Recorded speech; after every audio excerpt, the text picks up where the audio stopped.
touring Europe, such as the well-renowned dance company Motion House, based in my constituency of Warwick and Leamington, that depend on easy, unfettered access to Europe. That is what was promised to them by ministers and the Prime Minister. But because the government hasn't agreed a sector-specific deal, it has created a monstrous problem in terms of work permits, in terms of moving kit around, but also in terms of taxation. In the case of Motion House, 50% of their revenue is generated from European touring, the remainder here.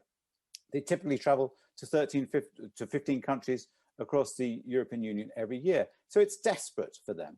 In the last 15 years, they could put together a comprehensive tour. They could fill in last minute dates. They could accept any booking. They could pop individuals in and out of a country. But it differs from the mainstream music industry in that a fair amount of that zigzagging around takes place. So one of the primary issues is the movement between countries and the work visas that a country may extend. All 26 countries have their own rules, so companies must arrange for each performer for each and every country.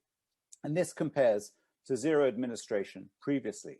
And if a performer takes a holiday in that country, then that will count against their visa days. For example, Spain has a 5 days limit. So Motion House will need to apply for a waiver, and the cost of visas equates to about 100 to 150 pounds per person. Take 15 people, that's a significant cost. And as one of their contacts remarked, why has the UK not negotiated for cultural passports?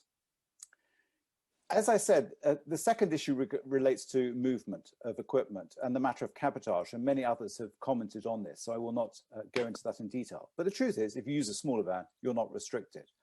But the final thing is about tax. The entertainment tax in Germany at 17.5%, that's a significant cost.